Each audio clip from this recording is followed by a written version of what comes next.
Welcome to the D-Minus Diaries Recap, Episode 36, the Enshittification Recap and Update. We hope you enjoy this podcast as you drive, ride, drone, or roam. Hi, I'm Eric. Jim is on a well-deserved vacation. This week we are doing something new. We are going to provide an update on a previous podcast with some updates. Apple just rolled out a new program, and I think it fits well with the episode that Jim did on enshittification. Joining me today is my co-host Laura. We want to tell you about something that landed this week, because it might be the cleanest example of the whole idea that Jim laid out for us yet. If you missed it, it was Cory Doctorow who coined the term enshittification, and it was later popularized through his writing on platform decay and tech companies' decline in quality. Okay, so here's something wild. Apple just rolled out Apple Upgrade, a new leasing program with Klarna. You can lease an iPhone, Apple Watch, Mac, or iPad for 12 or 24 months on phones and watches, or 24 or 36 months on Macs and iPads. At the end of the lease, you can upgrade, buy the device outright, or return it. Oh, I saw that. It's like they've turned iPhones into rental cars. You get to use it, but it's never really yours. What's the catch here? Apple still offers outright purchase and carrier financing options, and its press release explicitly says Apple Card monthly installments and outright purchase remain available for eligible customers. With this plan, instead of working toward owning your phone, like with their old upgrade program, now you're just stuck in this endless loop of payments. And if you stop paying, you lose the phone entirely. It's like they've found a way to keep us on the hook forever. So if you don't pay that final amount, you're left with nothing. It's like renting an apartment for years and then being told you can't even keep the doormat. But this isn't just about Apple, is it? This whole enshittification thing seems to be everywhere.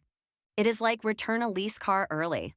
Apple says you may have to pay an early termination fee, which can equal the remaining monthly payments plus applicable taxes and fees. For Macs, Apple offers lease options for Mac and iPad on longer lease terms, and the program includes iPhone, Apple Watch, Mac, and iPad. At the end of the lease, customers can upgrade, buy the device with a one-time payment, or return it. AppleCare is separate, though Apple says customers can add it to make returns and upgrades easier. Sounds like these programs may not be for everyone, but if you're one of the people who like the latest and greatest from Apple and their ecosystem, this may be a better choice for you. But do the math. I'd encourage listeners to verify current pricing and plan details before making a purchasing decision. Oh, it's feel like this everywhere. Streaming services are a great example. Remember when they were supposed to save us money compared to cable?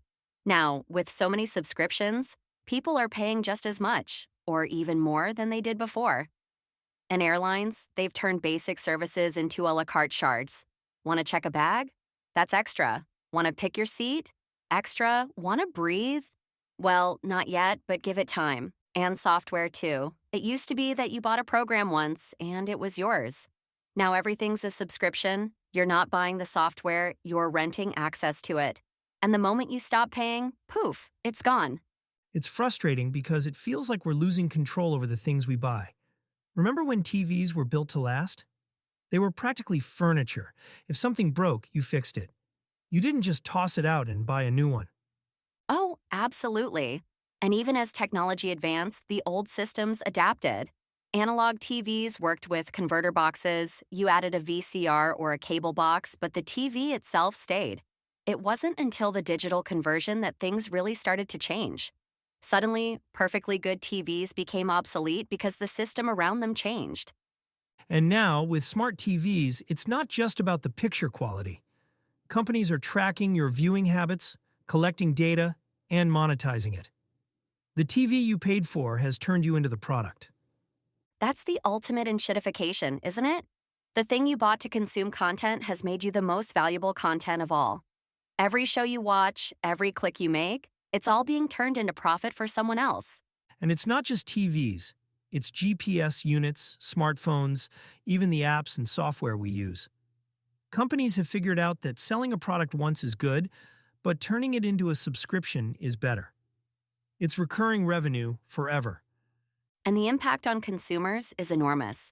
Take your motorcycle GPS example. The device still works, the software still works. But because the company decided to stop supporting it, You're being pushed to buy something new. It's planned obsolescence, but in a digital form. It's frustrating because it feels like the relationship between companies and customers has fundamentally changed. It's no longer about serving the customer, it's about harvesting them. And that's where trust gets eroded. When companies prioritize short-term profits over long-term relationships, customers start to feel like they're being taken advantage of.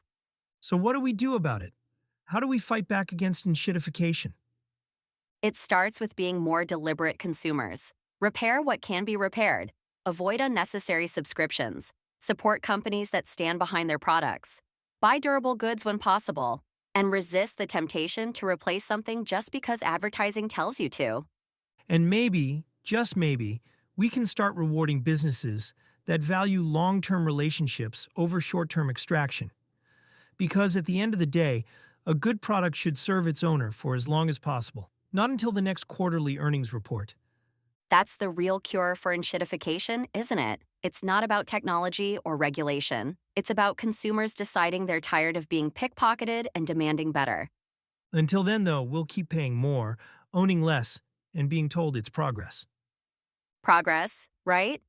Well, here's hoping we can all start pushing back one small step at a time. Absolutely. And with that, I think we've covered just about everything. Any final thoughts? Just this. Stay vigilant, stay informed, and don't be afraid to demand better. Because if enough of us do, maybe we can turn the tide. Thanks for listening. This is Eric. And this is Laura saying so long and thank you. This has been a D-Minus Show production. If you enjoyed this recap, be sure to check out the original D-Minus Diaries episode, available wherever you listen to your favorite podcasts. Note, this recap was produced using AI-generated voices from a script written and edited by Jim Jones.